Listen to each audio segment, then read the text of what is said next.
Fernando Maximiliano, archiduque de Australia, acepta el ofrecimiento que conservadores mexicanos le hicieron para ocupar el trono mexicano, al creer que las firmas mostradas a este por la comisión de mexicanos que le visitaron en el castillo de Miramar plasmaban los deseos del pueblo mexicano de tenerlo al frente del gobierno como emperador. Antes de encabezarse a la aventura del Segundo Imperio, Maximiliano renunció a sus derechos sobre la corona de Australia, firmando un acuerdo con su hermano Francisco José. Fernando Maximiliano José María de Habsburgo llegó al puerto de Veracruz en la famosa fragata Novara. El imperio de Maximiliano, o también llamado el Segundo Imperio Mexicano, es el resultado de la segunda intervención francesa en México.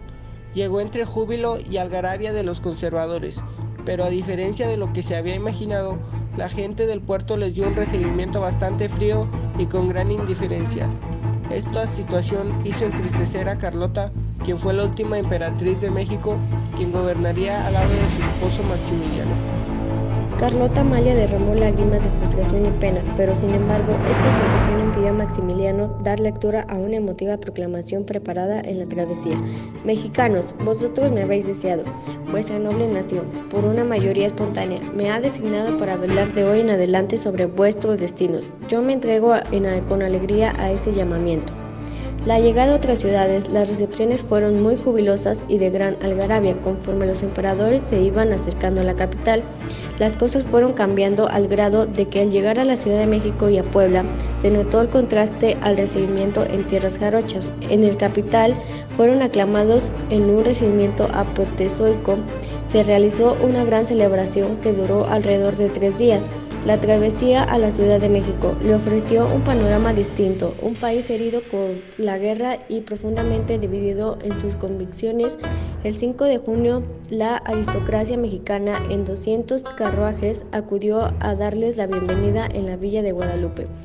El México monárquico nunca había visto a un rey de verdad. Hubo tanto interés de los curiosos, pagaron hasta 500 pesos por un sitio en los balcones del Zócalo, de Plateros y de Vergara. Se erigieron arcos triunfales, templates y columnas para que abundaran las aclamaciones populares. Se repartieron gratuitamente eclóticos de pulque. En medio del entusiasmo, nadie molestó a los 100 estudiantes liberales encabezados por Justo Sierra, que en pleno Zócalo gritaban: ¡mueran los mochos!, el despectivo aplicado a los conservadores. A los pocos días de haberse establecido en la capital del país, Maximiliano entendió que la regencia le había formado un gabinete con los conservadores mexicanos más destacados. Para solucionar la situación, hizo cambios e incluyó a liberales moderados como José Fernando Ramírez, Luis Robles, Pedro Escudero y Manuel Silicio. Además, creó un gabinete paralelo formado por extranjeros liberales que apoyaron proyectos imperiales encaminados a no ceder frente a las presiones de los monarquistas y de la Iglesia.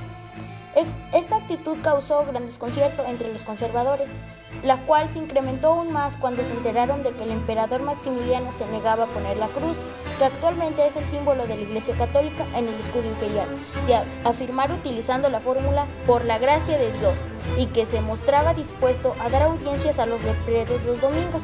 Maximiliano elogió las virtudes del general Ignacio Zaragoza e inauguró unas estatuas de Morelos y Guerrero, a sabiendas de que la aristocracia mexicana se declaraba iturbidista. Maximiliano sentía una gran afinidad ideológica con los liberalistas y por ello estaba deseoso de atraerlos a su gobierno. Como muestra de su buena voluntad, el emperador también ofreció la amnistía a aquellos mexicanos liberales que dejaran las armas y alejó a los generales más conservadores del país. A Miramón lo envió a Prusia y a Márquez como ministro plenipotenciario a Tierra Santa. En cambio, se podía ver que tenía gran desconfianza hacia los conservadores y hacia la Iglesia, pues los consideraba anacrónicos. Por su parte, los liberalistas puros no cedían a los ofrecimientos de Maximiliano y continuaron con la guerra en su contra. En 1865 la situación no era buena para Juárez y su gente, pues tuvieron que abandonar Chihuahua y establecerse en El Paso del Norte, actualmente Ciudad de Juárez. Las continuas persecuciones y deserciones del ejército liberal obligaron a Juárez a viajar constantemente junto con sus amigos Sebastián Lerdo de Tejada y José María Iglesias en su carroza, al grado de que este transporte llegó a convertirse en el sede del gobierno juarista. El final de la guerra civil entre Estados Unidos pareció ofrecerle la posibilidad única para obtener los recursos necesarios para combatir el imperio de Maximiliano. Sin embargo, los negociadores estadounidenses se aprovecharon de la desaparición de los liberales y lograron que su líder firmara un convenio en el que se permitía fraccionar territorios en Baja California y les daba concesiones para construir el ferrocarril, el del Paso, Guaymas y el de Matamoros, Mazatlán. Los problemas para el Benemérito de las Américas continuaron cuando el 1 de diciembre de 1865 decidió prorrogar su periodo constitucional. La situación de los liberales mexicanos, que solo controlaban los estados de Campeche, Durango, Tabasco, Tamaulipas y Zacatecas, no era propicia para convocar elecciones, pero algunos como Jesús González Ortega, jefe de la Suprema Corte de Justicia, Manuel Ruiz y Guillermo Prieto, se opusieron rotundamente a esta decisión, pues alegaban que era anticonstitucional. Por otra parte, Porfirio Díaz, Mariano Escobedo y Ramón Corona, conscientes de que el cambio de poderes sumiría al caos al bando republicano, dieron su apoyo a Juárez para que prorrogara su periodo presidencial.